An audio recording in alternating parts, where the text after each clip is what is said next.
Esta haciendo conferencia costumbre, comenzará a grabarse.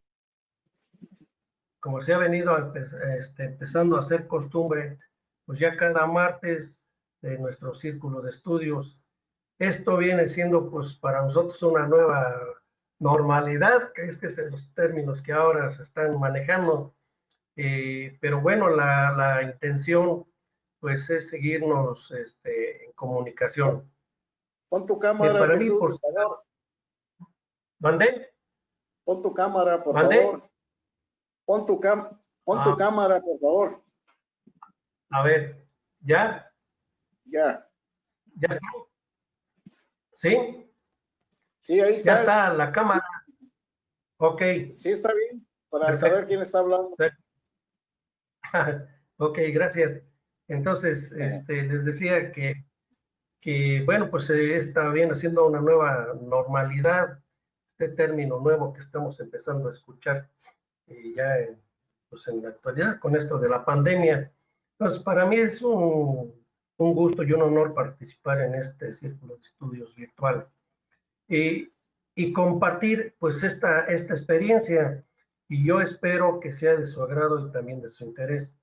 Este trabajo resultó debido a que, debido a las enseñanzas que me arrojó haber participado en varios proyectos del FIDE para promover el uso racional de la energía eléctrica, usando de allí motores de alta eficiencia en lugar de los motores estándar o de los motores convencionales, y sobre todo motores en las empresas que tenían 10, 15, 20, 30 años. Entonces, el FIDE pues empezó a hacer una promoción de usar estos motores de alta eficiencia, que esto les iba a redituar pues tener unos consumos menores de energía. Sin embargo, no fue fácil la tarea del FIDE, porque la empresa decía, no, pues esos motores son muy costosos, la verdad, pues no me interesa, yo estoy trabajando con los normalitos, con los convencionales, y no se me han quemado, tienen mucho tiempo y ahí están. Sin embargo, no se daban cuenta que el usar esos motores les iba a ocasionar pérdidas de consumo de energía. Entonces, pues bueno, los de mantenimiento ni se daban cuenta luego lo que consumían de energía, debido a que pues todos los recibos de comisión llegaban a manos de contabilidad. Entonces, pues nunca había ese enlace, nunca había esa comunicación. Sin embargo, pues, se volvieron a hacer incentivos que ya les proporcionaron apoyos para que compraran esos motores de alto rendimiento o de alta eficiencia. Al principio el FIDE les estuvo proporcionando el dinero a la empresa, pero normalmente lo que estaban utilizando pues es que se gastaban el dinero, se hacía el estudio, se hacía el proyecto y decía, pues miren, van a cambiar 20 motores y va a haber este incentivo económico. Y aquello lo recibía, la empresa lo recibía, pero nos dábamos cuenta que no había pues esa compra, sobre todo que era para motores eficientes, los utilizaban en otra cosa. Entonces posteriormente, ya viendo que eso no estaba resultando, se les dijo, se les va a hacer los proyectos, pero ahora yo les voy a comprar los motores, y así fue como empezó a funcionar mejor. ¿Y cómo pagaban al FIDE los de las empresas? Bueno, pues con los ahorros que se tenían, ¿no? Previamente estos estudios que se hacían, pues tenían que ser rentables, pues, de máximo 2 años que fuera su recuperación. Y bueno, de eso a lo de todo lo que acabo yo de señalar, quiero decirles que la exposición de este trabajo va a ser de la siguiente manera. La primera parte será la exposición de métodos y procedimientos de cada una de las normas internacionales que se utilizan para determinar el rendimiento de los motores de inducción. Y puede estar hablando. Acá está la entrada. Acá está la entrada. Por ahí están, apaguen sus micrófonos, por favor.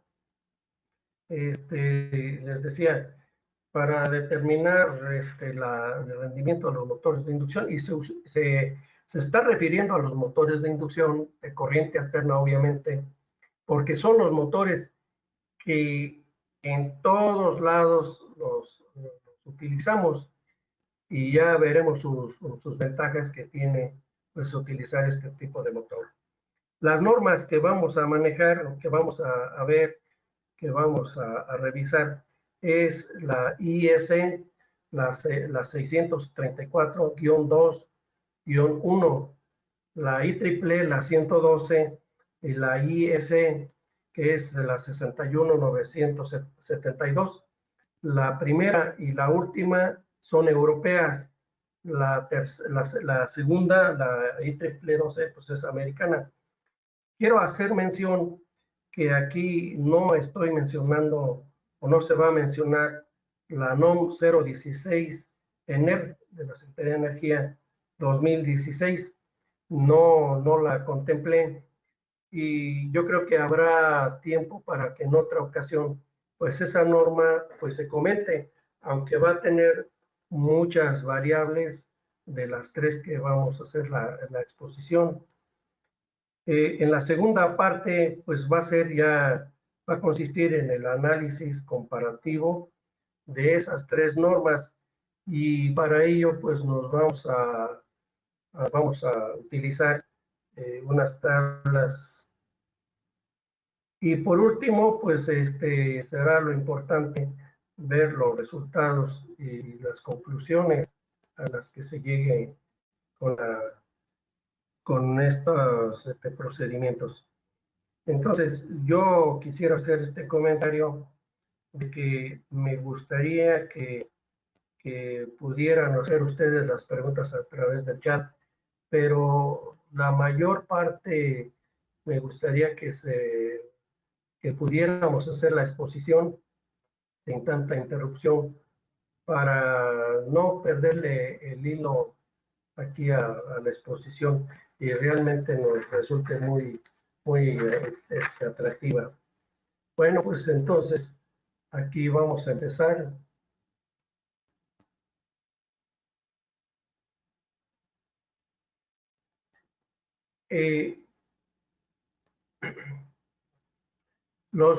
Empezamos con la introducción y decimos, los motores en la industria, tanto en la industria, en las oficinas y en el hogar, pues gran parte de los motores pues están consumiendo esa energía, y en el mundo pues también sucede lo mismo.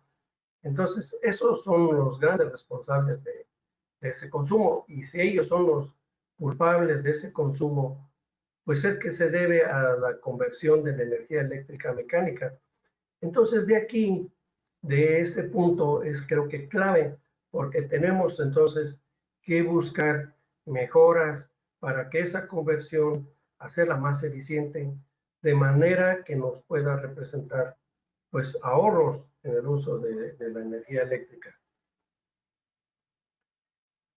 Y con el tiempo, pues nosotros hemos visto, no sé si algunos hayan tenido la oportunidad de conocer motores de 1900, pero eran unos motores, yo recuerdo haber visto unos allí en la harinera del Fénix, un motor que casi estaba de mi tamaño de altura, y la potencia no la recuerdo, pero pues no era muy grande, pero eran motores con mucho cobre, con muchísimo cobre, y creo que todavía no usaban el alambre magneto, creo que todavía eran de un alambre que iba con un forro, o sea que los hacía de unos diámetros más grandes, con unas ranuras muy grandes. Entonces esto provocaba que el motor pues fuera por lo mismo más grande. pero otra cosa, súper pesados, era mucho fierro lo que manejaban. Pues yo me acuerdo que habían dicho allí en el Fénix que para traer desde Veracruz, bueno, los habían traído de Europa ese motor, y había sido una hazaña haber llegado aquí a Querétaro, no sé si todavía los conserven allí. Pero a partir de, pues recientemente ha habido una evolución muy grande en lo que se refiere a los motores. Han tenido, pues ya hay mucha tecnología, usan materiales de primera calidad, y todo esto pues es importante en su construcción y en su desarrollo. Y además que pues diversas normas que están estableciendo lineamientos, métodos, y eso contribuye pues a que los motores pues tengan más herramientas para tener mejor calidad y, y que puedan ser atractivos. Ya son motores con una construcción, un diseño que son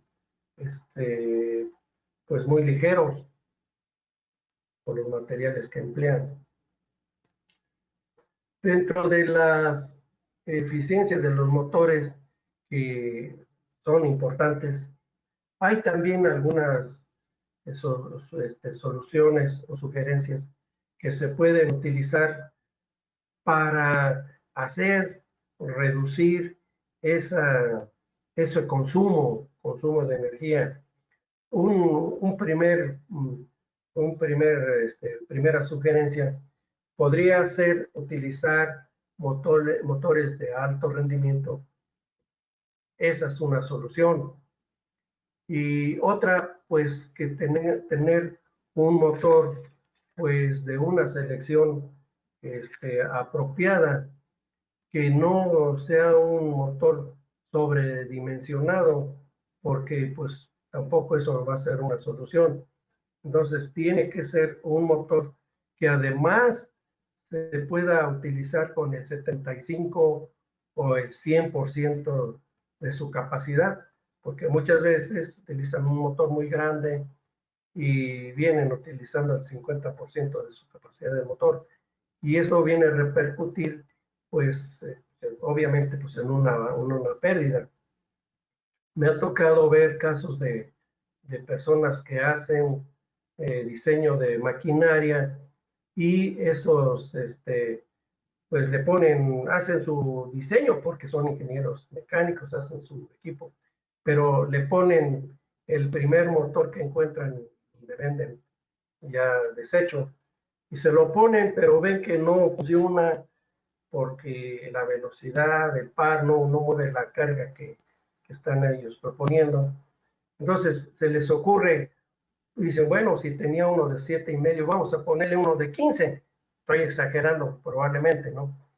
Pero eso pues no está correcto. Tiene que haber un ingeniero que realmente haga una selección adecuada. Otra sugerencia, pues, y que ayuda mucho, es el usar variadores de velocidad. Con ello, pues, hay un control de la corriente, se controla su corriente de arranque, se puede regular su par. Entonces, pues también es otra solución, otra sugerencia que se puede tener.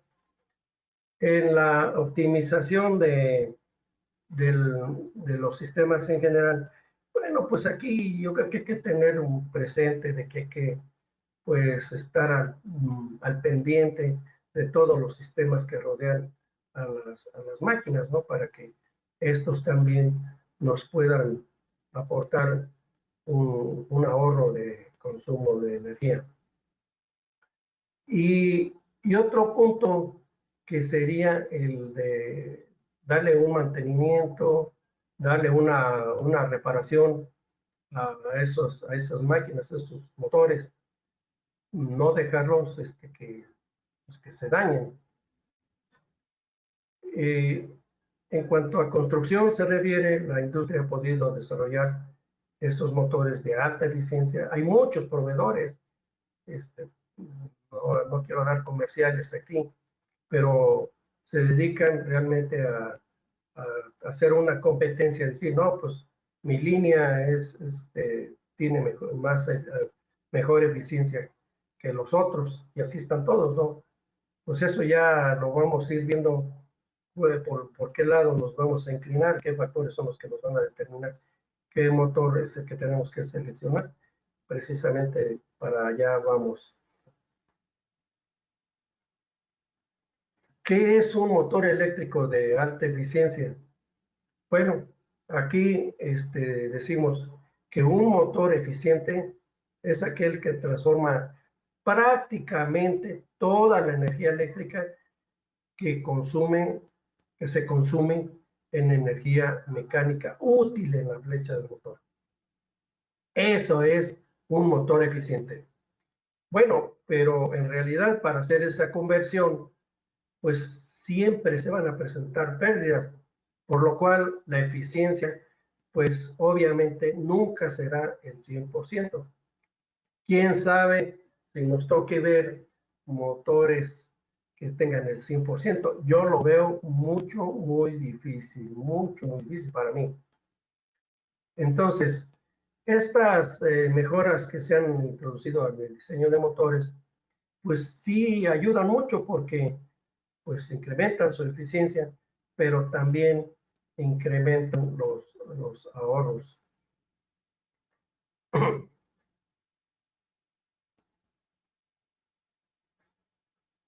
Se puede decir, aquí voy a estar hablando como de estos artículos que estuve sacando, pues todo este trabajo, pues unos le hablan de rendimiento, otros le hablan de eficiencia, pero en final de cuentas, pues básicamente es lo mismo. Entonces, rendimiento o eficiencia de un motor es la capacidad que tiene el motor para convertir la energía eléctrica en energía mecánica. Y tomando en cuenta esa eficiencia, pues esa eficiencia va a ser muy importante en la selección de los motores para cualquier aplicación, además de que debemos de conocer el deslizamiento del motor, la corriente de arranque y el par de arranque del motor. Estos parámetros que mencioné al último, pues los vamos a ir tocando en su momento.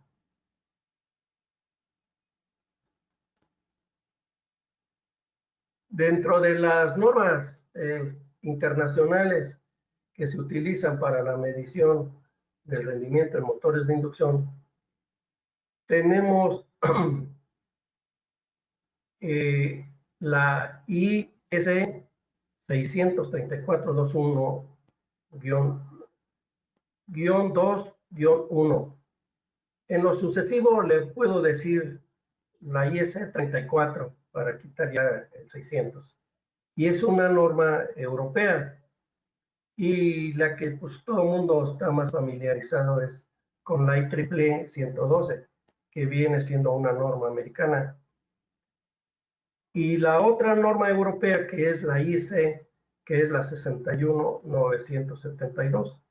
Son básicamente esas tres en las que este trabajo se va a estar enfocando para ver cómo utilizan sus métodos, cómo utilizan sus procedimientos para determinar el rendimiento o eficiencia de los motores de inducción jaula de ardilla. Pues ya aquí ya empezamos a ver el análisis de la 34, que dice que aplicación en la determinación de las pérdidas y rendimiento de los motores de inducción. Actualmente existen diversas normas con las que se puede obtener el rendimiento de un motor. Esas ya las estamos mencionando. Pero una de ellas es la 3421. Esta fue editada en la que vamos a ver es la 2007, que es la vigente. Y esta sustituyó a la de 1996, si no mal lo recuerdo. Entonces, esta norma incluye varios métodos y procedimientos para la determinación del rendimiento o eficiencia.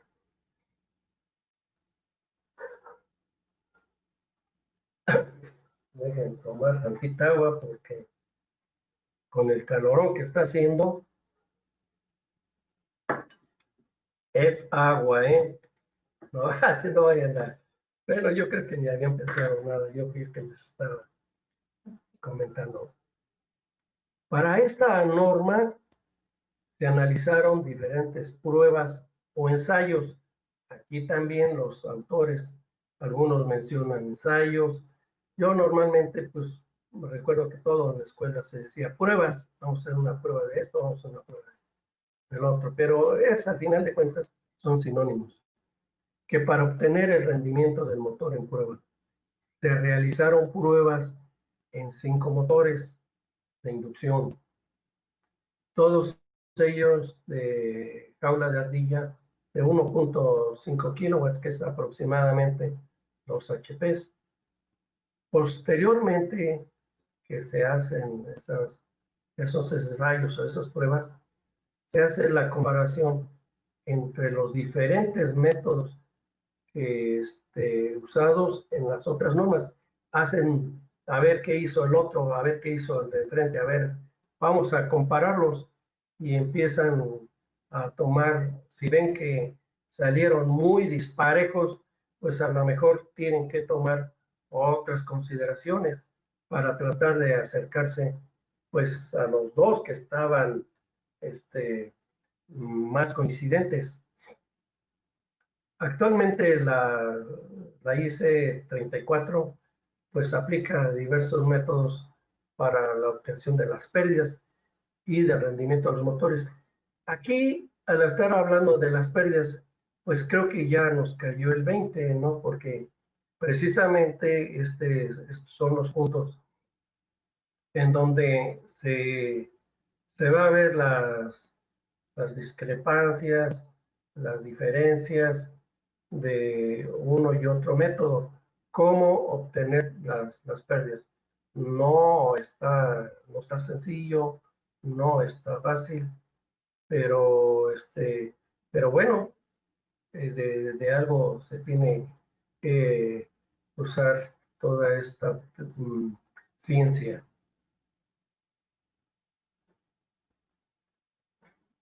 La eficiencia del motor, de un motor, acuérdense de la norma que estamos hablando, puede ser medida de dos maneras.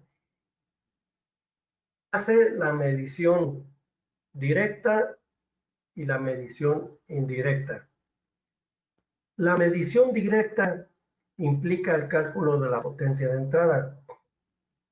Esta potencia de entrada es un cálculo que nos dice que es la raíz de 3 por el voltaje de línea, la corriente de línea, por el coseno fin.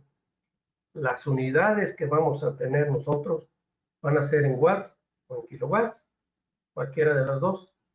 O también otra forma de calcular esa potencia de entrada puede ser a partir de 3 veces el voltaje de fase, la corriente de fase y el coseno fin. Y las unidades pues siguen siendo las mismas. En esta misma medición directa, esto es por medio de cálculo. Se puede hacer por medio de un wattmetro, en un trifásico, pero tengo que hacer una medición de una fase, de otra fase y de otra fase. Es un poco tedioso, pero hay otros métodos, como es el de los 2 wattmetros, y otro más que es el método de los 3 wattmetros, que es el que se utiliza para la medición de la potencia. Pero eso implica, yo recuerdo en laboratorio que se utilizaban, aparte de los 3 aparatos, pues un montón de cables, ¿no? Para hacer esa medición. Hoy tenemos ya la ciencia también avanzada en este sentido, y podemos ver que esa medición pues ya la podemos hacer nosotros a través de analizadores y nos da todos los parámetros, factor de potencia, corriente, todo lo que queramos. Entonces, pues yo me iría pues ya más bien utilizar la tecnología existente. Entonces, en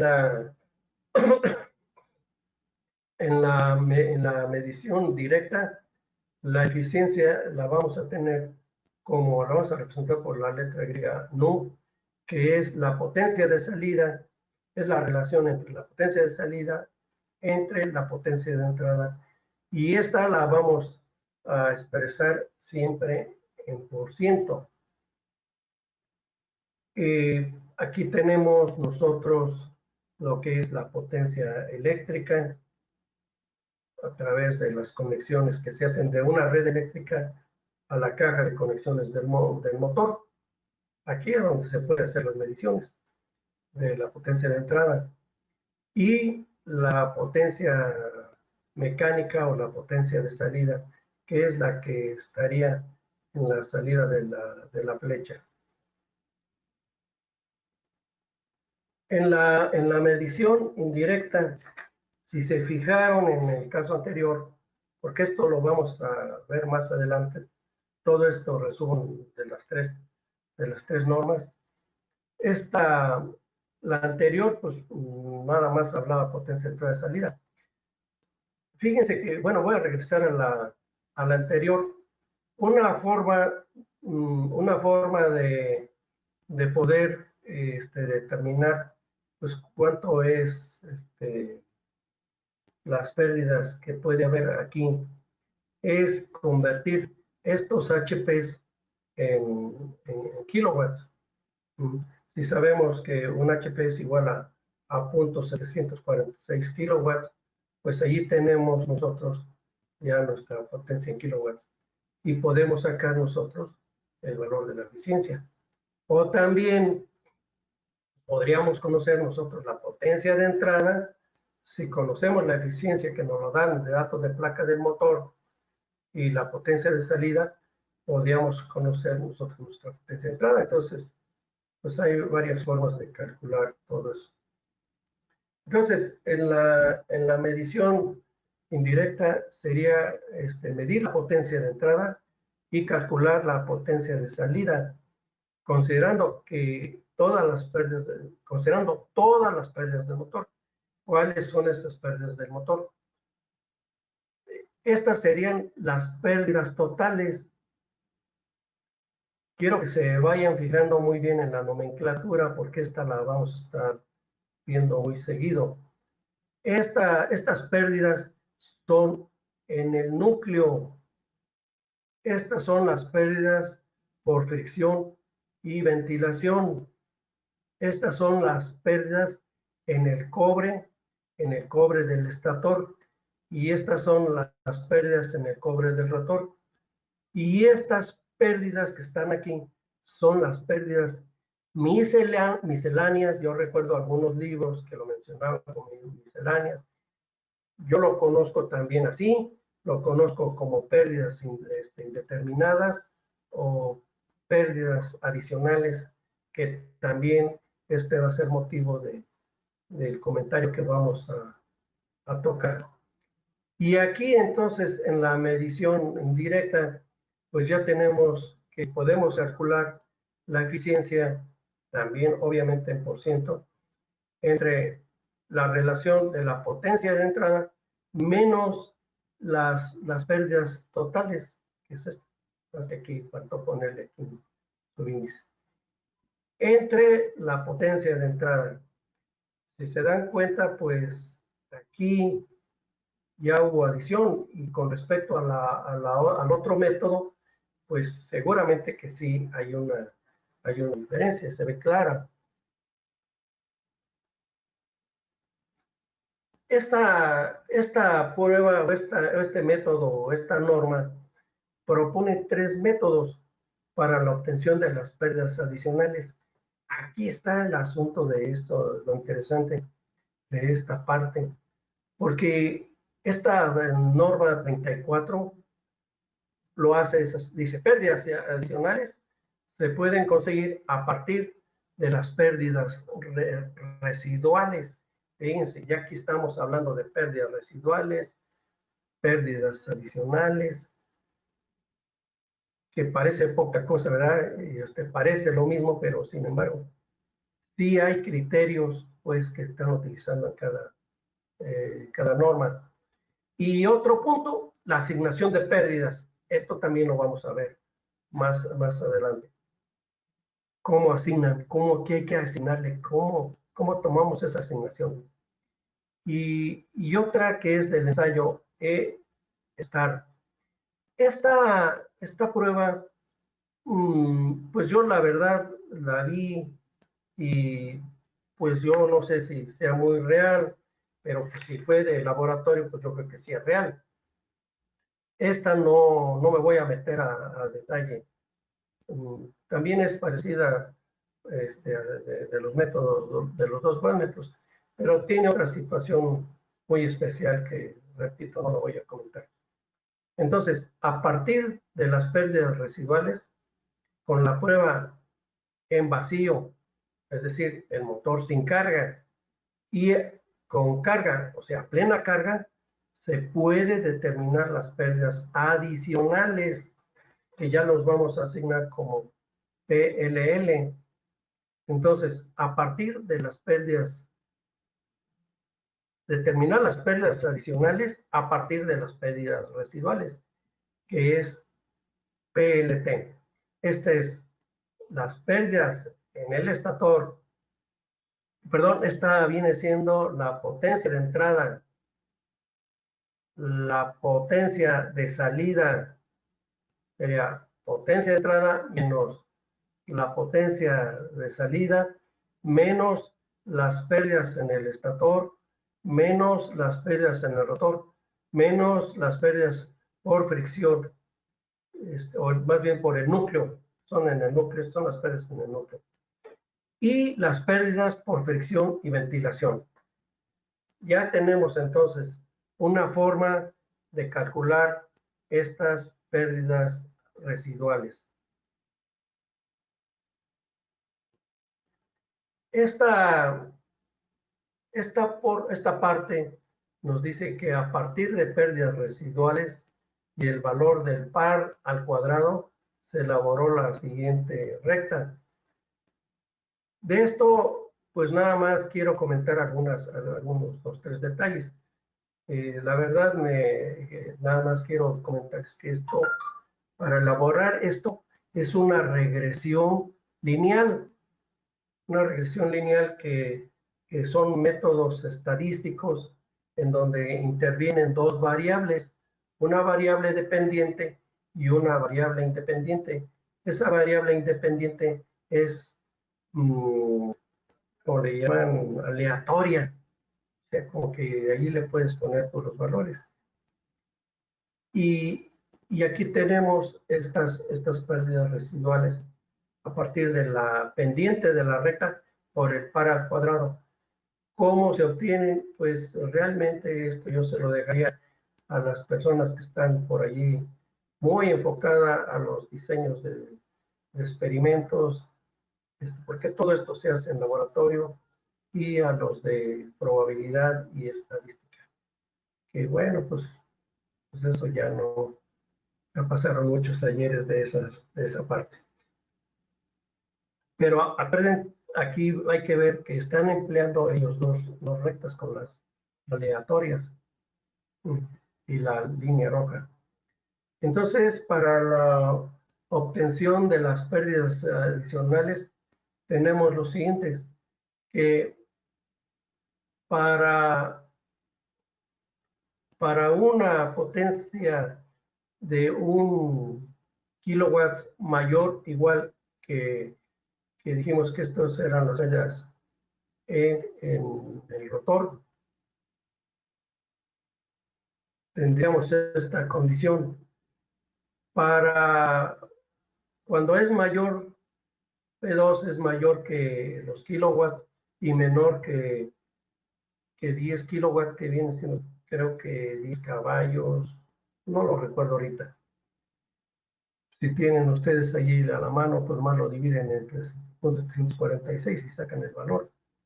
O también calcular las pérdidas adicionales a partir de que esta pérdida sea mayor que este valor. Entonces, las pérdidas que dijimos que eran estas pérdidas adicionales, sería por esta constante, ya es una constante que están asignando por la potencia de entrada. Entonces, por ejemplo, si yo tengo una potencia de entrada de 100 kilowatts, pues multiplicamos esa potencia por este valor y de allí tenemos esas pérdidas adicionales. Así es como se está utilizando en esta norma. O también utilizar pero ya en forma logarítmica. O también tenemos otra forma que esto nos llevaría a tener un valor de la potencia de entrada multiplicado por esa constante. Entonces, así es como ellos están determinando en este método ya las pérdidas.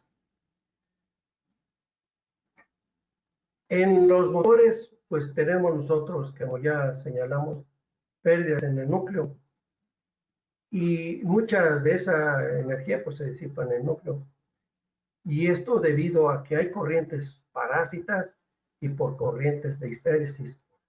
Aquí en estos motores que son de alta eficiencia, estas laminaciones en el núcleo del estator tienen que ser de un espesor pues muy pequeño, y esto para que el ciclo de histéresis también sea muy pequeño y por consiguiente las pérdidas pues sean muy reducidas.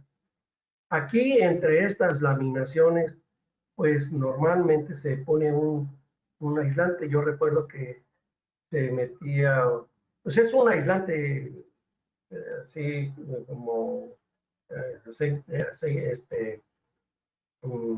aceite o era una impregnación aislante que evitaba que, pues, si no tenía eso, pues se hacía todo un núcleo completo y eso nos iba a ocasionar que hubiese más calentamiento, que hubiese más pérdidas. Entonces, por eso, cada una de estas laminaciones tiene que ser delgada, pero además aislada para que pues, tanto las corrientes parásitas como las de histéresis se reduzcan a su mínima expresión.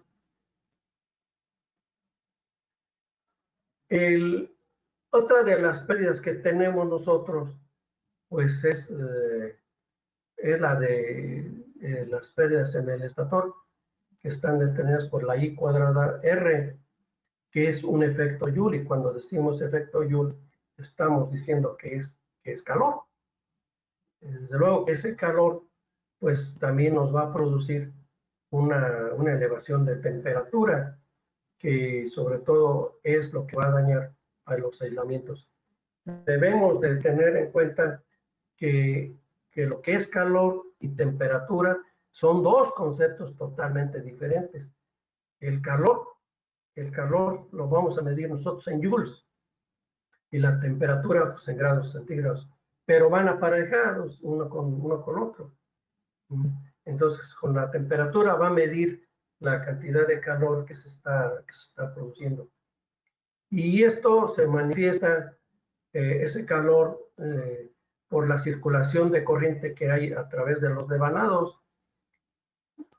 Entonces aquí, pues también la resistencia de los mismos contribuye a que el calor sea mayor o sea menor, siempre y cuando pues, esos devanados cuenten con un cobre pues, de mejor calidad.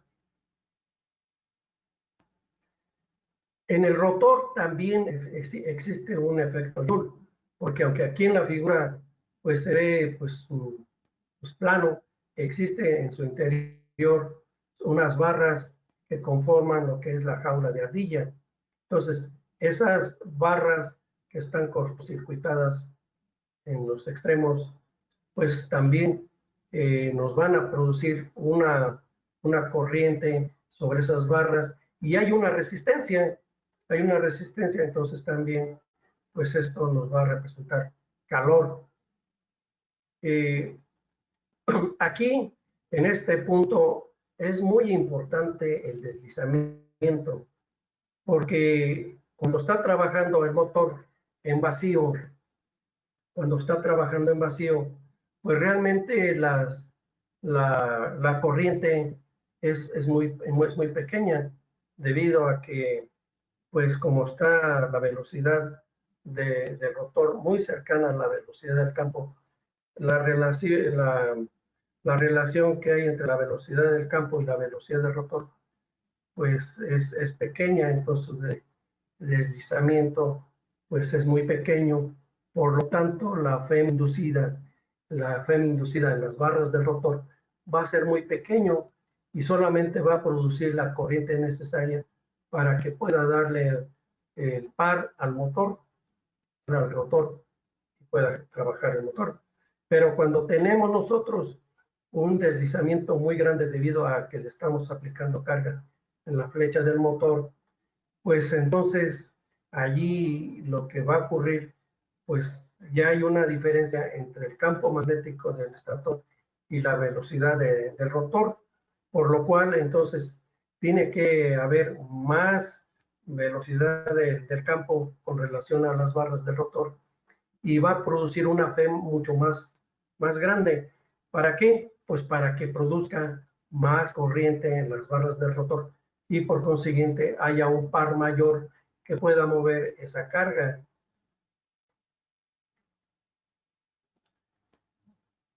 Las pérdidas por fricción y ventilación son muy importantes. Todo lo que, pues a veces uno dice, no, pues estos ventiladores, no, le pongo le pongo otro. No, tiene que ser la de su diseño. Además, pues hay que considerar a los rodamientos, a los valeros, porque como ellos están haciendo un movimiento mecánico, pues que se deslice más suavemente, y eso va a contribuir a la mejora del rendimiento también del motor. Pérdidas indeterminadas, lo que les comentaba al principio, pérdidas indeterminadas o adicionales o misceláneas, como les llamamos. Aquí yo le llevaba a las misceláneas porque cuando no tenía yo esta precisión de este punto, pues decía, pues es la basura, es el polvo que se le acumula en los rodamientos, hasta un animalito pequeño, pues contribuye a esas adicionales. Entonces, por eso yo le decía misceláneas, pero pues se le ha llamado también adicionales. Y contribuye a todo esto, hasta el flujo de dispersión. En fin, pues está muy controvertido este punto, porque aquí cada quien puede tener una opinión diferente. Y eso fue lo que sucedió con las normas, que aquí era lo que cada quien decía una cosa, otros decían otra. Y esa es la diferencia que da valores diferentes ya en la aplicación del análisis del rendimiento de los motores. Aquí podemos ver este flujo de cómo se va desarrollando todas esas pérdidas.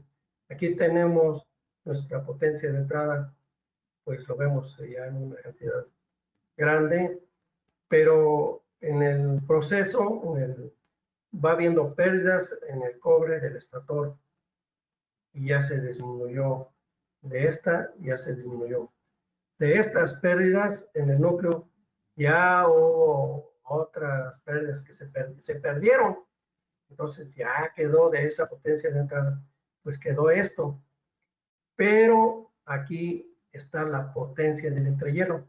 Es decir, que es la potencia que nos está quedando aquí, es la que va a entrar a través de ese entrehielo al rotor. Entonces, aquí, por eso, esto es muy importante comentarlo, porque cuando decíamos que en los motores ahora, pues, más eficientes, tienen un entrehierro muy pequeño, es decir, pues se está buscando que esta potencia que está saliendo del estator entre casi todo al circuito del rotor. Y ya en el rotor, pues vamos a tener las pérdidas también en el cobre que mencionamos en el punto anterior. Y las pérdidas por fricción, por rozamiento, pues están aquí, están en este punto. Pero si se fijan, pues ya aquí ya tenemos nosotros un par inducido contra una velocidad angular mecánica. Y aquí ya tenemos nosotros las misceláneas, las indeterminadas, como le quieran llamar. Eso nos viene a dar como resultado final, pues que tenemos una potencia de salida ya muy diferente pues, a la potencia de entrada. Por eso, en este contexto, podemos ver que la potencia de salida, ya si la convertimos nosotros en kilowatt, siempre será menor a la potencia de entrada. Y aquí ya tendríamos la potencia de salida, que la podemos también calcular a partir del par de carga con la velocidad angular mecánica. Eso mismo que señalamos en el punto anterior, podemos darnos una idea de ya en porcentajes. Esto, bueno, pues son estudios también que se han realizado, también de experimentaciones, y nos dice que las pérdidas de los embobinados o del embobinado del estator, que pues nada más es un embobinado, anda entre un porcentaje de un 35 a un 40%, y las pérdidas en el rotor entre un 15 y un 20%. Las pérdidas por fricción o ventilación entre un 5 y 10%, y las corrientes parásitas entre un 10 y un 15%, y las pérdidas en el núcleo del estator también entre un 10 y un 15%. Yo pude ver que muchos de los estudios y gráficas que pues, se presentaron, más o menos todos coincidían con esos porcentajes.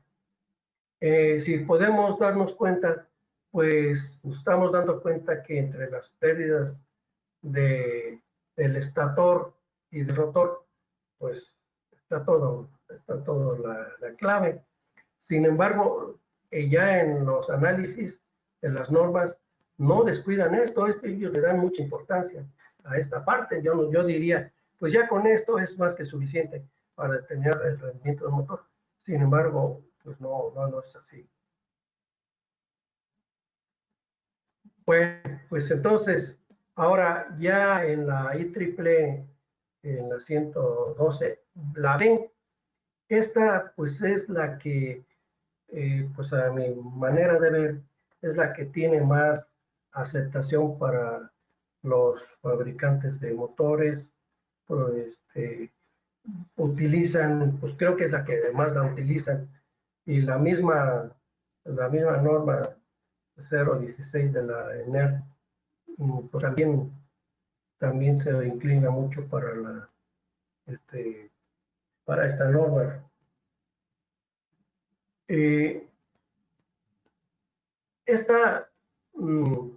Para esto realizan tu método, lo realizan de esta prueba, de esta manera.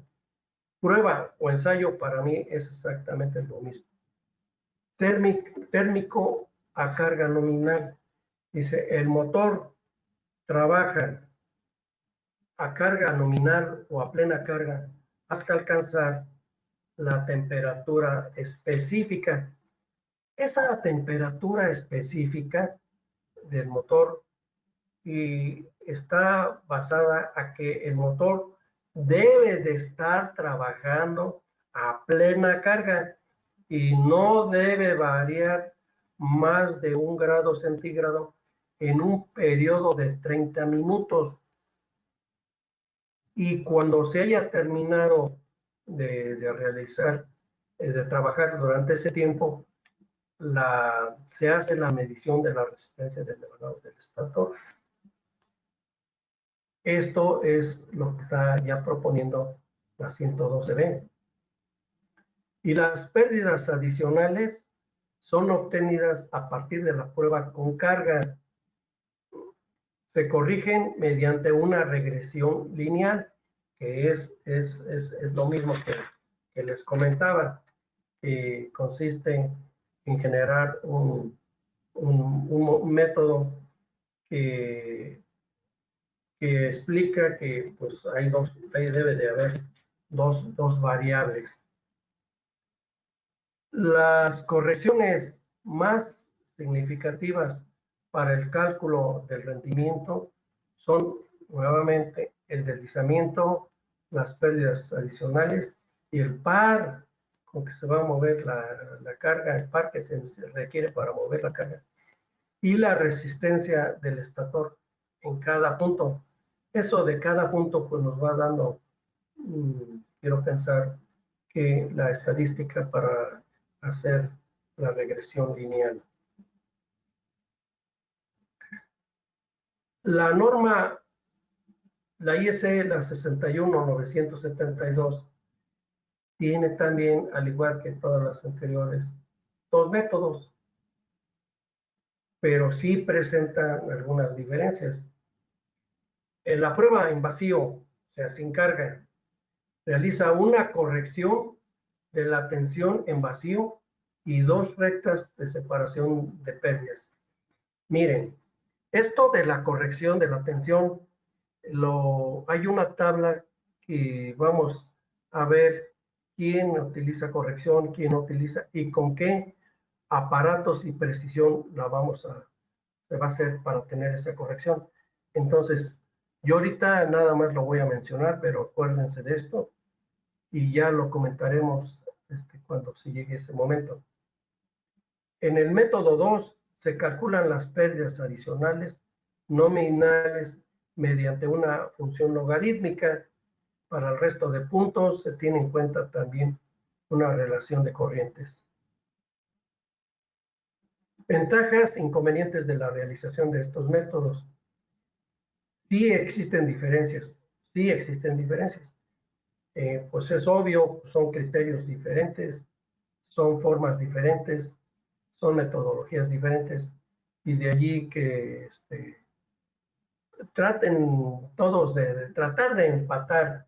Sí, realmente pues no hay mucha diferencia. Entonces, ahora vamos a ver lo que realmente nos dicen, pues todo lo que estoy mencionando.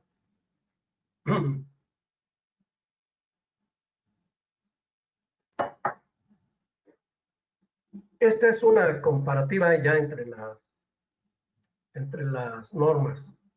En la prueba en vacío o ensayo en vacío, tenemos en la IEC, en la 34, en el método 1, usa un dice aquí, número de rectas de separación de pérdidas en el núcleo, pérdidas por son por ventilación y pérdidas que dijimos que era, ahorita cuatrapeando, son las pérdidas por ventilación, son en el núcleo y por, ay, a ver si ahorita nos acordamos, pero bueno, aquí está señalando que este método nada más hace una recta. Este método no lo aplican, pero en la IEEE, la 112, en el método B, que fue el que vimos, sí se utiliza una recta. El E, que no lo mencionamos, pero también lo maneja la 112, una recta. Y esta, la 61972, en los dos métodos usa dos rectas parecidas a las que les había mostrado anteriormente. Aquí Para esta norma no aplica la corrección de tensiones en vacío. No aplica, no aplica, no aplica. Pero sí lo hace la 61972, hace las correcciones de las tensiones en vacío. En la separación o la segregación de pérdidas, este método sí lo aplica. Dice, no, pues hay que separar todas las pérdidas. Este método dice, no, pues yo no lo aplico. En el 112 dice, yo sí lo voy a hacer, sí lo voy a utilizar, sí lo voy a utilizar y sí lo voy a utilizar. Si se fijan, por ejemplo, en este punto y en el anterior, pues hay muchas coincidencias. Casi todos procuran tener más o menos esa empatía. En la medición del par, ya estamos hablando con la prueba con carga. En la medición del par, este método no utiliza la medición del par. Este método sí. Este método sí lo utiliza. Este no, este sí, este no. Aquí, pues, la 112 coincide con esta. Y bueno, pues también coincide con esta, ¿verdad? Y en la medición de la resistencia o la temperatura en cada punto, este no lo aplica, este método. Este ni siquiera lo tiene considerado, pero el método B sí lo utiliza, este no lo utiliza, este sí lo utiliza y no lo utiliza. Si se fijan, aquí sí coincide la 61972 con la 112. Sí están coincidiendo.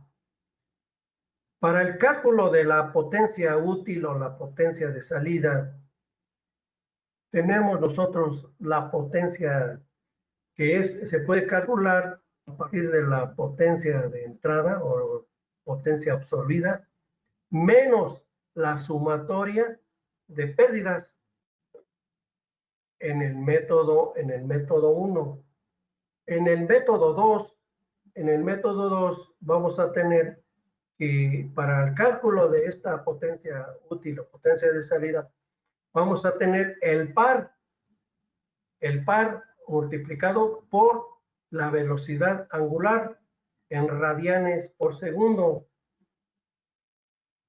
En la IEEE, en la 112, tenemos también que otro método de cómo calcular esa potencia de salida o esa potencia útil por medio del par por la velocidad, pero en revoluciones por minuto, entre 9.549, que es una constante, de acuerdo a las unidades que se están utilizando dentro del par y la velocidad.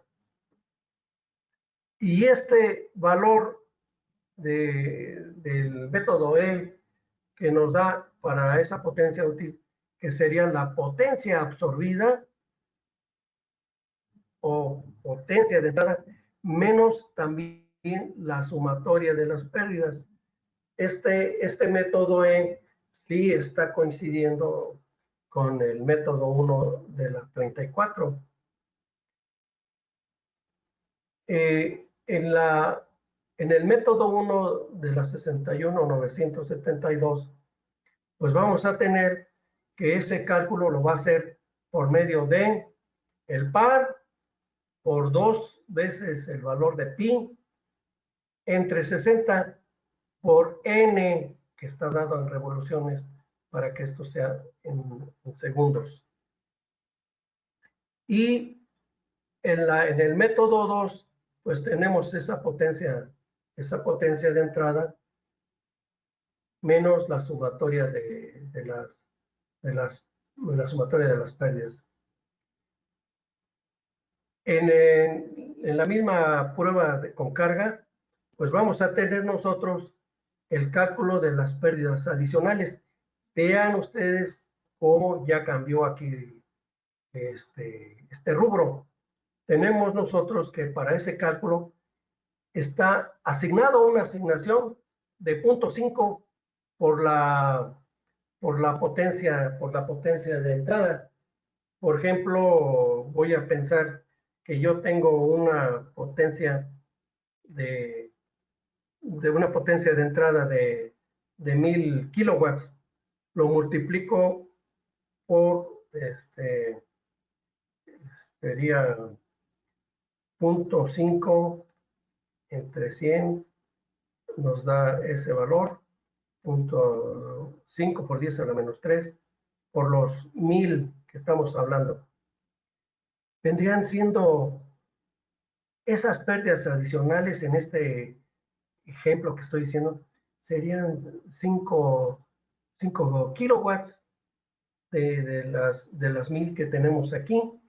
Entonces, pero es una forma de cómo calcular esas pérdidas adicionales a través de este método. Aquí, este método 2 dice, yo no le entro, yo no hago ninguna conjetura. En el método B de la 112 tenemos las pérdidas totales menos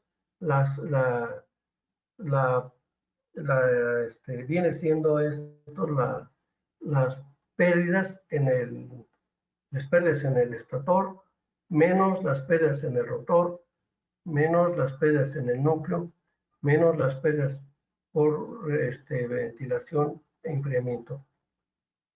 Y al final de cuentas, pues puede decir que las pérdidas totales vienen siendo igual a la potencia de entrada menos menos la potencia de útil o la potencia de salida. En este otro método, esas pérdidas adicionales las está calculando a partir de 1.8% de la potencia de entrada. Entonces ya tiene otra forma de calcular este método con respecto al método 1 de la 34, muy diferente. Y esta forma también, donde tenemos I2 entre I2' al cuadrado. Una es del rotor y otra del estator. Y la 61972 en el método 1 lo determina esas pérdidas adicionales a partir de tener pérdidas totales menos las pérdidas en la entrada, menos las pérdidas en el estator, pérdidas en el rotor, en el núcleo y refrigeración. Y tenemos esta que es la logarítmica. Entonces, en la corrección de resistencia, no lo aplica, lo ignora, no aplica, si lo aplica, no lo aplica, si lo aplica. Y corrección, estamos hablando de corrección de las pérdidas adicionales, no lo aplica, no lo ignora, si lo aplica, no lo aplica, si lo aplica, no lo aplica. Y del par, solamente el método B de la 112, junto con el método 1 de la IS61, pues sí lo aplica. Con la corrección del deslizamiento, solamente estas dos lo hacen, estas dos normas la hacen. Bueno, se van a fijar más o menos las hileras, estas dos y estas dos, a los métodos y a la norma.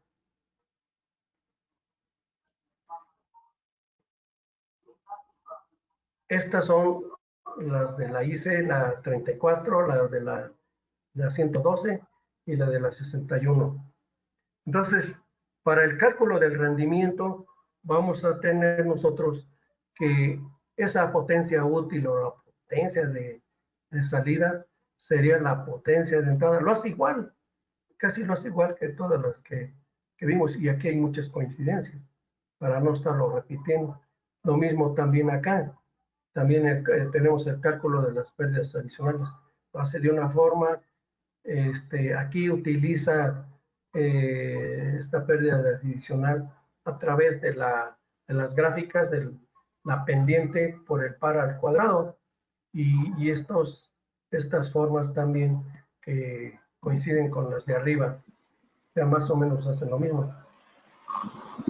Corrección, y aquí viene la corrección de la resistencia. Esto lo hace.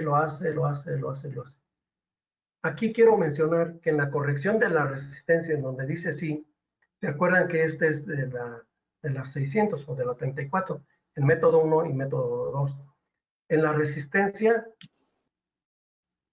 aquí tenemos, esta es lo que hablábamos también por ahí en algún momento, de que tiene que tener los aparatos de medición una precisión de más o menos 0.5% para el caso de la resistencia. Para la 112, la medición de la resistencia sí lo aplica en sus dos métodos, y también tiene una diferencia de más o menos 2%, y vean que la precisión de uno y otro pues es diferente, es otro criterio que están manejando. Estos buscan más la precisión, estos dicen con esto yo acepto los valores obtenidos. Y acá esta otra norma dice, bueno, yo estoy de acuerdo con esto, yo me inclino a este porcentaje. Con respecto a la corrección del par, pues aquí la 112 sí lo aplican, y el par está utilizando un más o menos 0.2%. Lo mismo ocurre en la IC, en la 61, pues está utilizando también una precisión del aparato para medir el par de un más o menos 2%.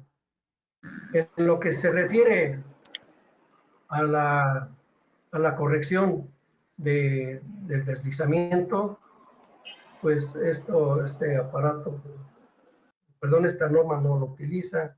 Esto sí, pero allí tenemos nosotros estos aparatos que nos van a servir para medir la velocidad y determinar el deslizamiento, y estas son las precisiones que se están utilizando.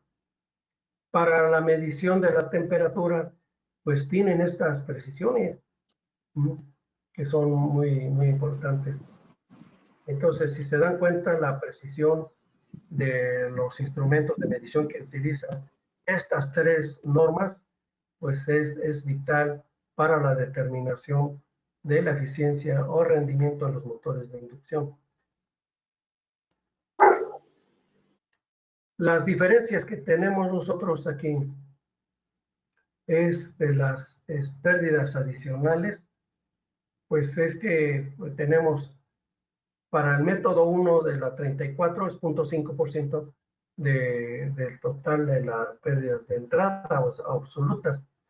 En el método B de la 112 tenemos las pérdidas totales menos toda esta diferencia de pérdidas.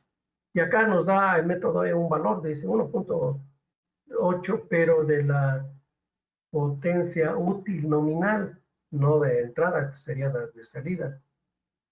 Y bueno, pues aquí tenemos estas otras formas para esta otra norma. Y estas pérdidas adicionales no nominales, que las está considerando de esta forma también. Bueno, esto ya es un resumen de esas tablas. Ahora vamos a ver ya qué es lo que está ocurriendo con que es son valores de eficiencia promedio para la ISE y para la IEEE, o sea, la americana contra la europea, para motores, pero en función de las frecuencias. Entonces, aquí hicieron pruebas.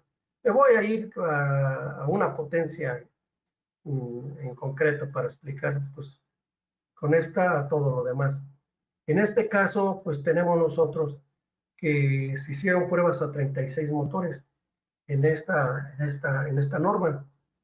Y en 50 ciclos por segundo, 50 Hz, se obtuvo una eficiencia del 78.7.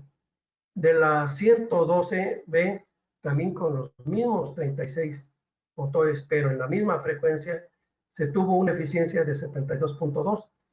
Pues hubo una disminución de menos 0.5. Pero en 60 Hz, en la 34, pero ahora aplicándolo a más motores, lo hicieron y se obtuvo una eficiencia de 86.6. Vean cómo aumentó la eficiencia ya en las pruebas, dependiendo de la frecuencia. O sea que sí, esto para mí pues, es un dato muy importante porque muchas veces motores de 60 los andamos metiendo en 50 y esto pues va a repercutir de alguna manera pues también en su eficiencia. En la 112 pues tenemos allí pues una eficiencia con los mismos 89 motores de 85.7, pero hubo una disminución de 0.9 con respecto a este. Pues más o menos sí están coincidiendo, son valores realmente reales que están en los motores. Y así podemos ver para todas las potencias, que es más o menos el mismo denominador. Bueno, en lo que se refiere a la utilización entonces de motores de alta eficiencia, podemos resumir que cuando se dañen motores,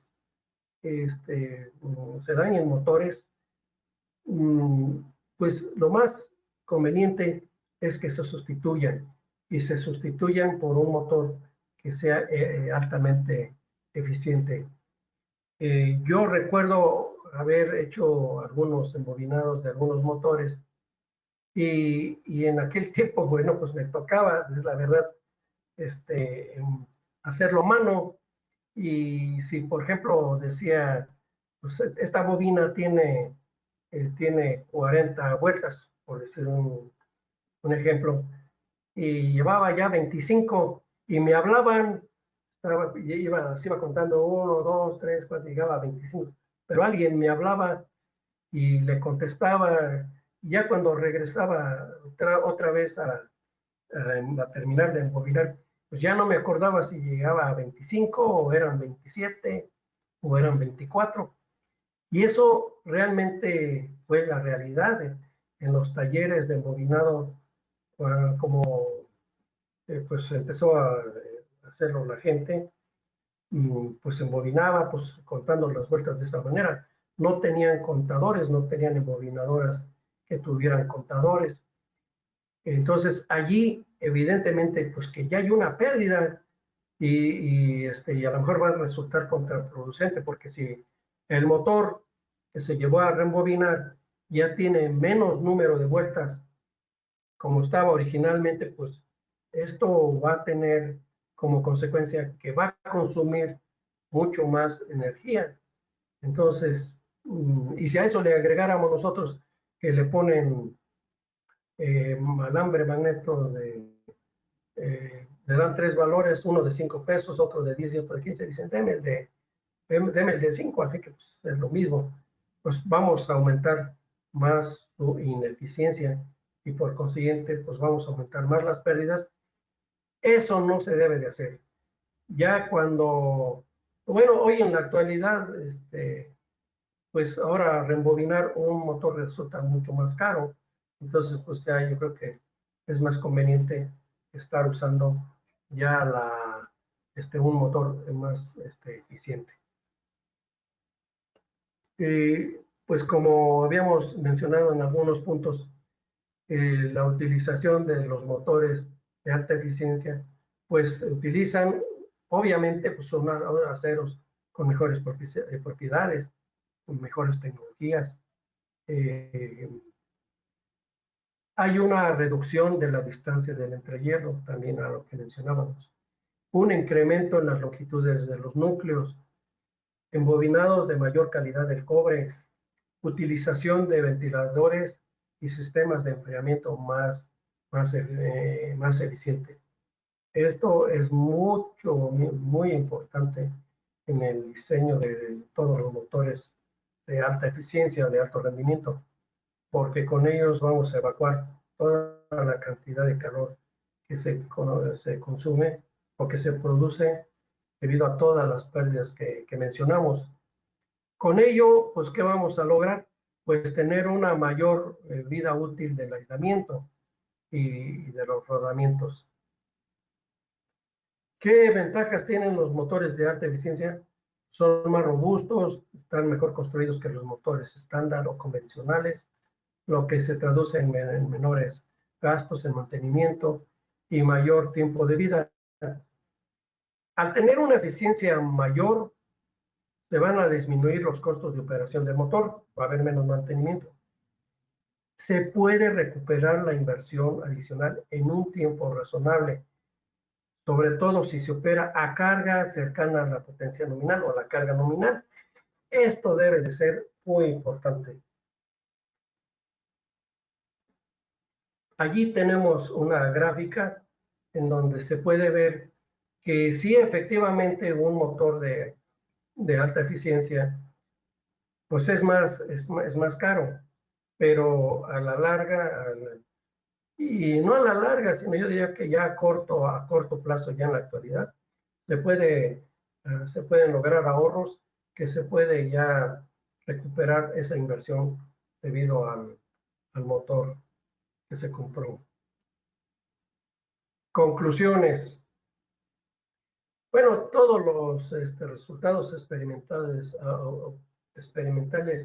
obtenidos fueron en laboratorio, se hicieron en laboratorios.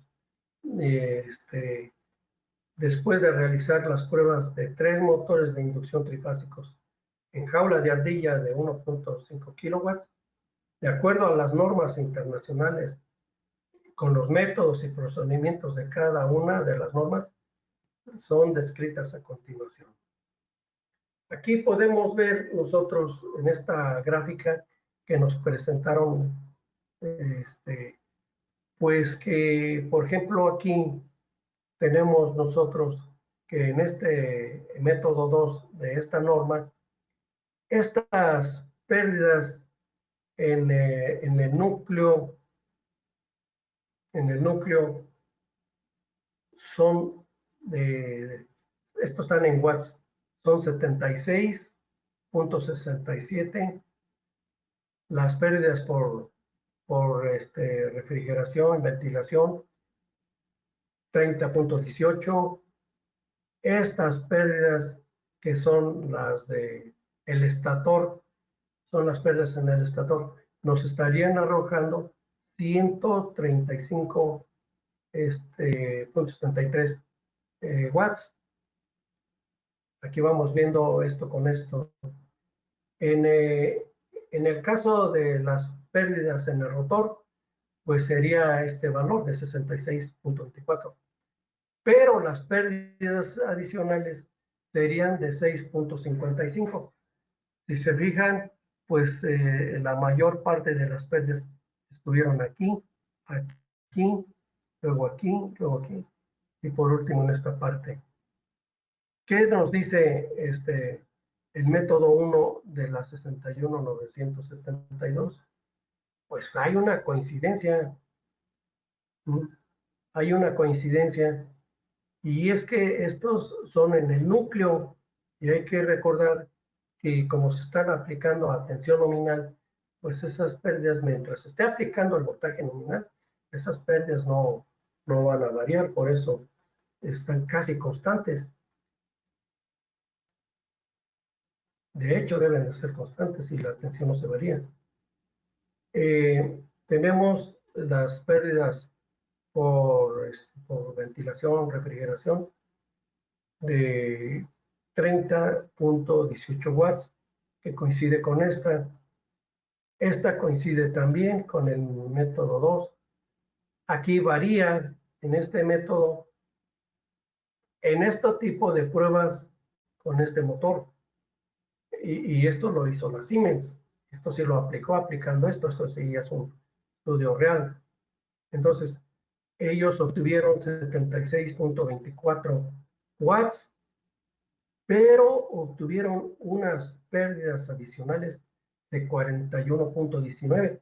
Aquí, pues, está de pensarse, ¿no? De qué sucedió o cómo lo aplicaron. En la 112E, pues nuevamente, pues tenemos más o menos, estos dos coinciden y estos dos coinciden porque, pues, la tensión que aplicaron aquí puede ser un poco diferente a la que hicieron acá. Quiero pensar esa situación porque las pérdidas en el núcleo no van a estar variando en función de la tensión. Estos valores varían, perdón, son iguales. Aquí sí hay una pequeña diferencia. Estos valores sí hay una pequeña diferencia. Y aquí también, pues aquí hay una diferencia muy grande en la 112, la B, que es la prueba que más aceptan o que más los fabricantes, les digo, más se inclinan por esta norma. Y la 34, en el método 1, tiene este valor muy parecido a este. Coinciden, aquí no coinciden, pero sí coincide con este. Y este valor. Por lo cual, tenemos nosotros que las pérdidas adicionales, pues aquí son muy pequeñas. Entonces, si se dan cuenta que todo el problema del cálculo de rendimiento, pues está en la determinación de esas pérdidas adicionales.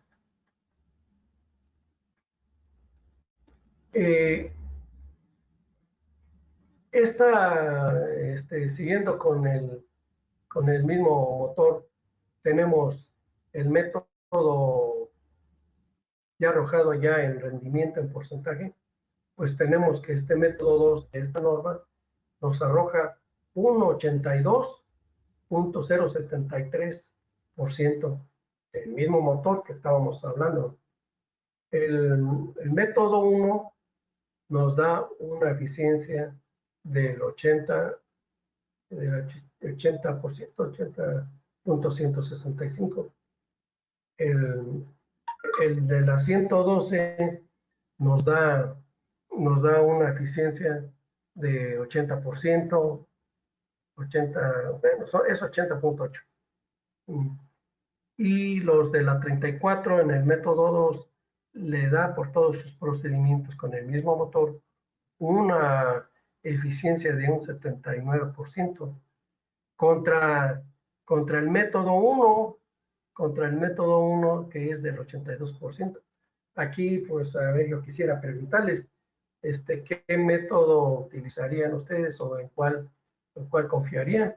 Realmente tendríamos que estar más en detalle de lo que hicieron para la determinación de esto y yo decir, bueno, pues yo voy a utilizar este método para determinar la eficiencia de mi motor o de la fabricación del motor, voy a utilizar este método.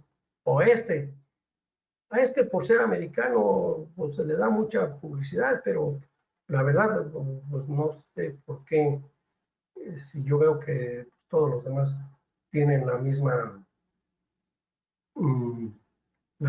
tecnología. Entonces, pues ya vimos entonces que las diferencias más notorias está de los tres métodos, se ve reflejada propiamente en las pérdidas adicionales. Y bueno, pues se menciona aquí que yo puse que la 102 era la más acertada debido al margen de error, pero pues esa es una apreciación, ¿verdad? Pero los demás, pues no sé. Esta es las referencias que yo estuve utilizando para realizar el trabajo. Me gustó muchas cosas de este trabajo y la verdad, pues saqué mucho conocimiento y mucha experiencia. Yo espero que les haya servido, que les haya gustado, que haya sido su interés. Y pues con esto yo termino la presentación, Chava. Este, yo quisiera que si hay algunas preguntas que me quisieran hacer, pues me las hicieran, a ver si las podemos contestar, si no, pues bueno, pues, vamos a ver. Ingeniero Jesús Macías, buena tarde. Perdón, buenas tardes. ¿Quién habla? Sí, Ángel Marroquín, ingeniero, aquí hay unas preguntas en el chat, Sí, sí. ¿Qué tal? se las voy a Sí, leer Ángel, gracias. y hay una opción, ¿Mande? yo la puedo leer y la persona que hizo la pregunta lo va a escuchar, si quiere hacer algún otro comentario podrá abrir su micrófono. Dice una, además el acomodo de espiras a mano a veces ya no cabían todas las vueltas y dejaban menos respecto al embobinado original con máquinas. Probablemente se refiere a que los motores modifican su eficiencia cuando estos son reparados, dado en talleres que hacen a mano las bobinas, las meten, pueden perder el número de espiras y eso puede impactar al momento de la eficiencia. ¿Tiene algún comentario adicional? A ver si me escuchan. ¿Sí me escuchan? Sí, adelante. ¿Sí me escuchan? Ok. Sí, sí, Chucho, adelante. Pues sí, efectivamente es eso. Efectivamente es eso. Este, a mí me tocó esa situación de que yo, pues ya por no embobinar o por no volverlo a desembobinar, pues decía yo ya llegué a las 40 que tenía o que debe de tener, por decir algo. Y a lo mejor le puse más o le puse menos. Y en las otras, pues a lo mejor sí las hice bien. Entonces, es un problema eso de rebobinado. Claro, Yo, la verdad, no, ya no lo aconsejaría. Yo ya en la actualidad, pues ya tenemos embobinadoras o talleres que sean certificados, pues que tengan pues los equipos y sobre todo el personal que sea capacitado, que tenga todos estos conocimientos para que el motor casi esté como estaba originalmente. Si era convencional, bueno, pues con su rendimiento que tenía, este, y si no, pues cambiarlo. Entonces, si quedó claro. sí, sí, ingeniero, muchas gracias. También continúa en esta parte, duda, ¿los motores de alta eficiencia son los diseño E, letra E mayúscula? Perdón, a ver, no alcancé a escuchar. Sí, Hay los, unos, los motores de alta eficiencia son los denominados con el diseño E, letra E mayúscula. a ver, por aquí tengo, pues mira, tengo aquí a la mano una, un motor que es a prueba de explosión EMA 1 Premium 1. Es de un HP 2 de 143 test, que es su armazón. Pero déjame ver si tengo por aquí a la mano un motor que es marca Siemens. No recuerdo, porque aquí la tengo a la mano. discúlpame si no lo... Es probable que sea de premium. Déjame ver si lo tengo aquí a la mano.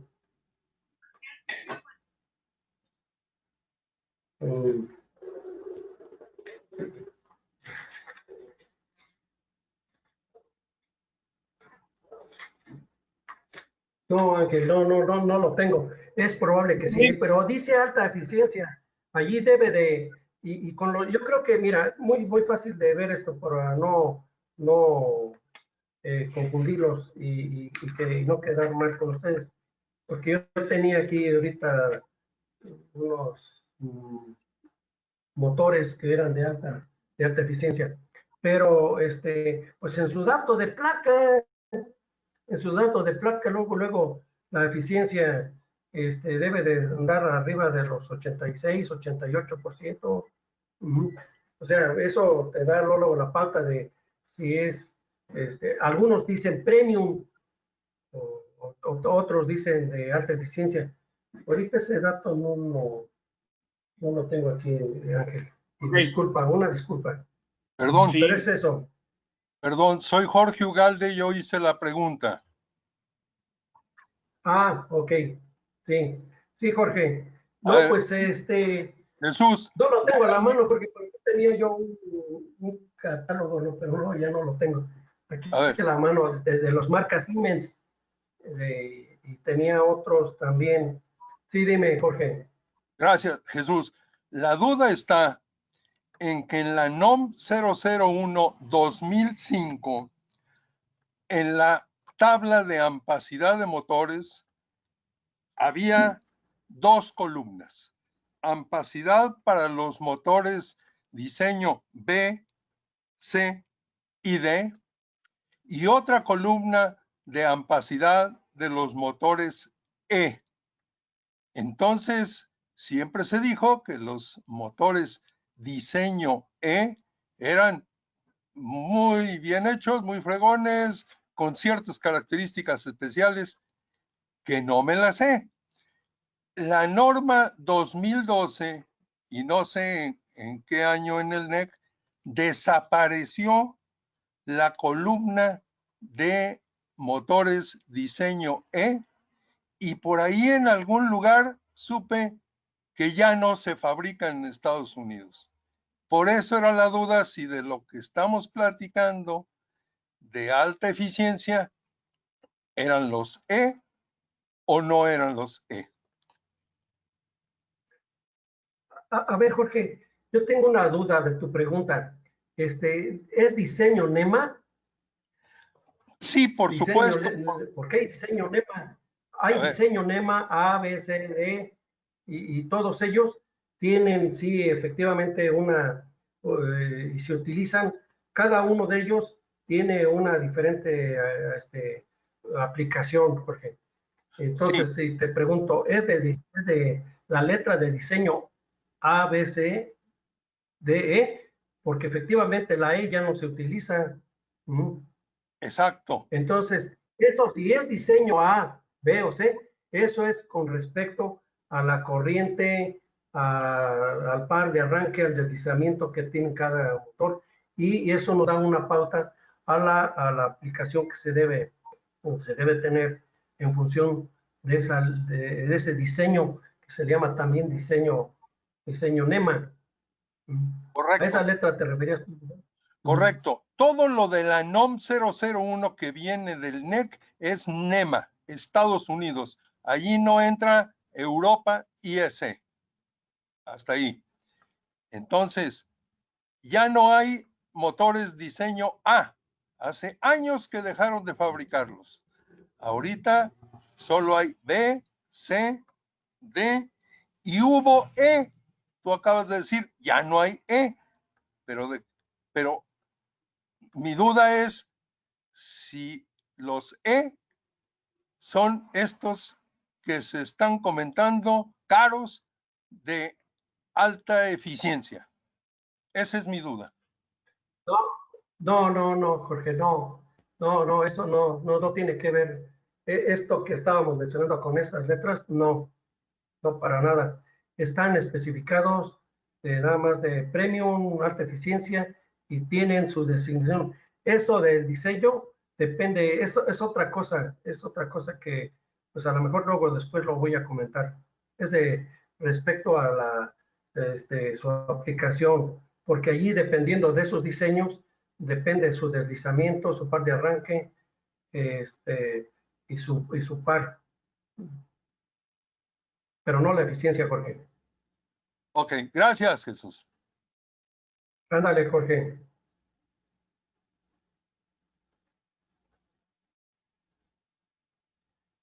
¿Alguna otra pregunta, Ángel? El otro comentario es de que si podía repetir las conclusiones, por favor. Ok. Todo desde el principio, Jesús. Las conclusiones, las conclusiones. Por eso ahí están. Bueno, dice los resultados experimentales, porque estos se realizaron, todo esto que acabo de mencionar, se realizaron en laboratorios. Dice, después de realizar las pruebas de 3 motores de inducción, jaula de ardilla de 1.5 kilowatts, que es aproximadamente 2 HPs, de acuerdo a las normas internacionales con los métodos y procedimientos de cada norma, son descritas a continuación. Y ya viene todo lo que mencionamos. Aquí, para un motor Siemens, se experimentó y estos fueron sus pérdidas en el núcleo. Estas son las pérdidas por ventilación o refrigeración.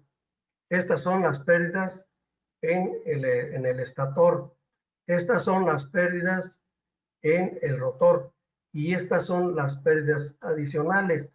Aquí, si se dan cuenta, pues si suman todo esto, pues más o menos les da el valor que está por aquí. De esto, pues que está por aquí, si suman todo esto. De este valor, que la suma les daría aproximadamente 3 y fracción, 300 y fracción. Entonces, esto es ya un resumen, una conclusión de lo que es aplicando todos estos métodos. Y con respecto ya al rendimiento de ese mismo motor, pues ya tenemos que habría, de acuerdo con todos los cálculos y todos los procedimientos y métodos que emplearon, este método 2 obtendría un 82% de rendimiento, de eficiencia. Este tendría un 80, un 80.8, un 80.8. Este método sería un 79 y un 82.345.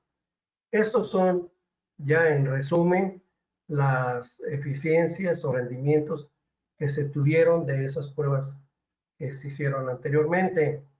Y yo aquí lo que puse es que las diferencias más notorias entre los 3 métodos se veía reflejada en las pérdidas adicionales. Derivado de ello, se concluía que yo le puse aquí que la norma IEEE 112 era la más acertada para mí. Eso es para mí. ¿Por qué para mí? Porque, bueno, pues no sé porque estamos muy apegados acá a los gringos, no tengo nada contra los europeos tampoco, pero no es, a lo mejor no es una razón tampoco muy acertada de mi parte.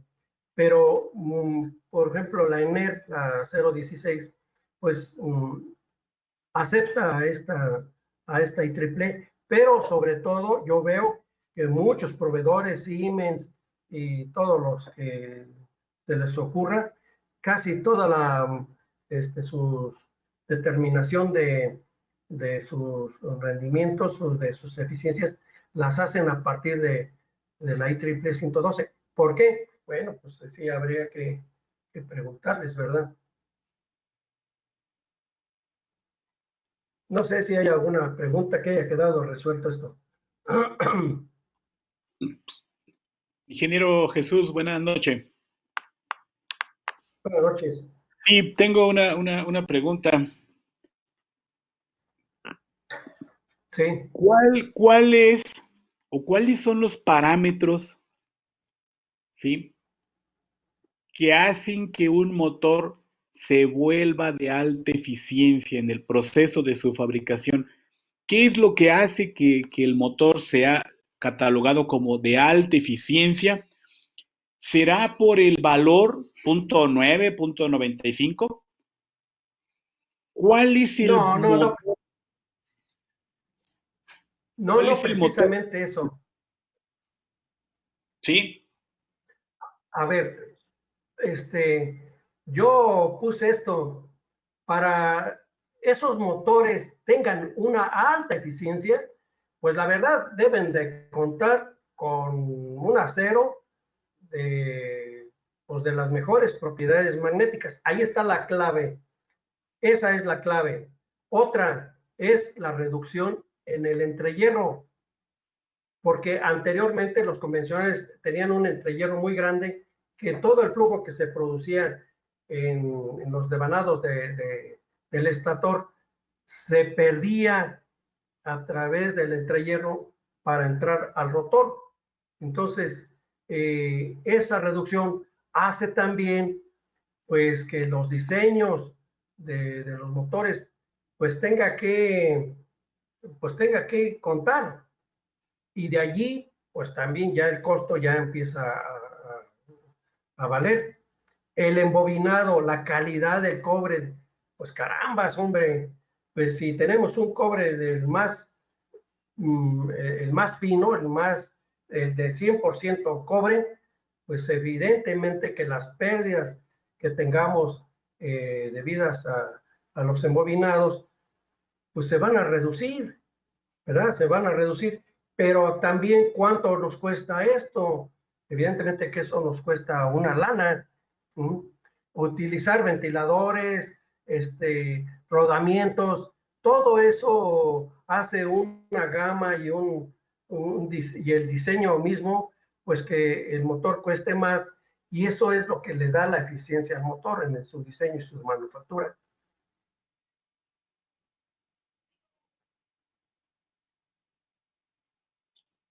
sí, muchas gracias, ingeniero. ¿Alguien más de los asistentes que desea formular una pregunta al ingeniero Macías? Sí, Jesús, por favor, tu diapositiva 32, que es una gráfica, como que la pasaste muy rápido. ¿Dónde cae?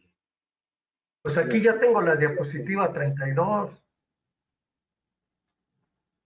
¿Cuál sería? ¿Esta? Esa, ¿Cuál es la pregunta, Jorge? sí, la pregunta es, ese punto de equilibrio en horas de operación, más o menos de cuántas horas estaríamos hablando, Chucho. Pues mira, Jorge, el dato exacto así en horas, no te lo puedo decir, pero mira, te voy a dar una idea. Estos motores, pues sí deben de estar trabajando básicamente a lo mejor hasta las 24 horas para que pueda ser rentable realmente la inversión en el motor de eficiencia. Es como, te pongo una analogía, como para las lámparas, cuando se hacían también los proyectos de ahorro de luminarios, de quitar las T12 y poner ya alumbrados de T5, por decir algo, pues sí había que hacer los cambios, pero si estaban las 24 horas, si yo voy a hacer un cambio de lámparas ahorradoras en un lugar donde nada más lo voy a utilizar media hora, pues el tiempo que voy a tardar yo en recuperar esa inversión, pues es infinito, pues mejor déjalo así como está. En estos motores también nos dice que tienen que estar al 75, al 100% trabajando a plena carga, y obviamente pues trabajando lo más que se pueda para que su inversión se pueda recuperar.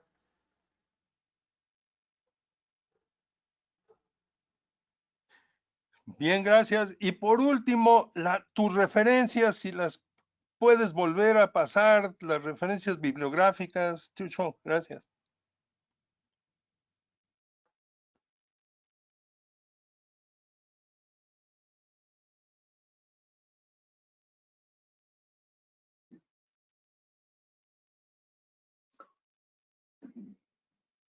Va a estar grabado el evento en el canal de la FECIME en un par de días seguramente.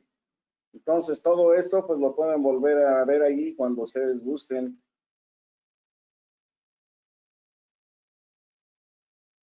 También Jesús, Pablo Solorio comenta aquí que cuando se bobina un motor baja su eficiencia, se pregunta. Y cuando seguramente es cuando se rebobina más bien un motor, baja su eficiencia. Sí, por lo que les comenté que pues el cobre, es decir, un motor que se quema y lo van a reparar, pues el embobinador, si es un embobinador profesional y certificado, a lo mejor anda buscando embobinar ese motor con un cobre de alta calidad, igual o superior al que tenía. Entonces allí la eficiencia puede superar. Pero si por el contrario le pone un cobre el más corriente que encuentra en el mercado, pues evidentemente pues, va a bajar su rendimiento, ¿no? Claro. Claro.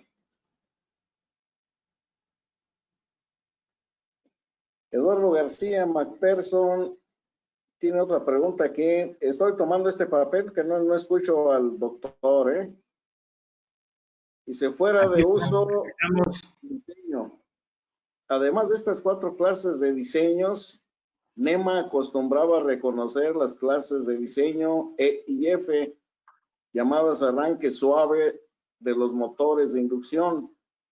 Estos diseños se distinguieron por tener muy bajas corrientes de arranque y se usaron para cargas de momento de arranque bajo, en situaciones donde las corrientes de arranque eran un problema. Estos diseños son obsoletos hoy en día. Ok, es un buen comentario, ¿no? ¿Cuáles? ¿Los arranques suaves? ¿Por qué no comentas directamente, Eduardo, por favor? Adelante, ingeniero. Pues ya está el comentario, la letra de diseño E ya es una letra obsoleta, se usaba cuando no había arranques electrónicos y nada más. Ya nada más quedan A, B, C, D. Así es. Okay. ¿Puedo opinar? Soy Jorge Ugalde. Sí. Adelante, ingeniero. En esa tabla de la norma 2005, las corrientes a rotor bloqueado eran mucho más altas que la de diseño E que las corrientes a rotor bloqueado de las otras letras. ¿Por qué? Perdón, yo no sé de motores, por eso pregunto. Sí, mira, Jorge, ese dato, como me hablas de ese tema que ahorita no lo tengo aquí presente, no te la podría, sinceramente no te la podría contestar, porque yo voy a ver un tema que se va a llamar métodos de arranque de los motores de inducción, y allí voy a mencionar los códigos, letras de código de rotor bloqueado, para qué sirven, cómo se emplean, y lo de arrancadores suaves, todo lo de variadores de velocidad, todo eso, pero yo creo que allí a lo mejor en esa oportunidad que tuviera de hacer esa otra exposición de los métodos de arranque de motores, a lo mejor allí cabría tu pregunta, pero la voy a considerar para en su momento pues comentártelo. Sí, gracias. Bien, ¿ya no hay más preguntas? No, ya no, ingeniero Salvador. A ver, Yo aquí, Samuel. Samuel, a ver, adelante. Adelante. Sí, A Samuel, ver, adelante.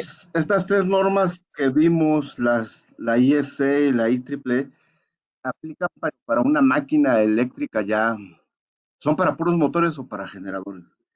Eso por un lado. Y por otro lado, si alguien que se dedica a proveer una parte de los componentes de los motores, hablemos por ejemplo de alguien que se dedica a hacer laminaciones, que normalmente tienen la lámina y la troquelan y luego ya las van apilando una tras otra. Si alguien quisiera hacer un análisis de esa sustancia ferromagnética, ya más profundo, ya no sería con este tipo de normatividad, ¿verdad, ingeniero? Porque esto aplica para una No, máquina no, no, no, completa. Entonces, no, ¿qué no, no, no. paquetes usted recomendaría de análisis de sustancias? Yo sé que, por ejemplo, ya las instituciones educativas en algún momento, cuando nos tocó estudiar, pues hacíamos las clásicas prácticas, pero ahorita ya hay paquetes para simulaciones. ¿Usted tiene conocimiento de Por alguno de ejemplo, ellos, Inge, que pueda recomendar? no, no, no, Samuel, fíjate que no. Pero mira, te voy a contestar la primera. Lo que me preguntaste si era para esas normas, si eran para los motores de inducción nada más. No, es para motores de alterna, de continua y generadores se puede aplicar. Yo me enfoqué directamente a los motores de inducción de corriente alterna. Y por el otro lado, sí sé que hay paquetes, pero yo ya también me saqué mucho después de ya que dejé de dar clases, de, pues de ver pues esas informaciones. Pero sí, sí la hay, pues sobre todo para la determinación de las pérdidas por histéresis, por corrientes parásitas, que son pruebas, la verdad, a nivel de laboratorios muy interesantes, ¿eh? Muy interesantes y que se aplican a todas las cuestiones de que son laminaciones magnéticas y que se emplean para la mayoría de las máquinas eléctricas. Perdón, una aclaración, aclarando mi cerebro. Estas normas, como dijiste, Jesús, son para motores, alterna, directa y generadores, no para máquinas completas, nada más para los máquinas eléctricas, ¿sí? Motores, generadores, Sí, nada más. ¿De acuerdo? sí, sí, de acuerdo. Sí, de acuerdo, Jorge. Bueno, voy a detener la grabación.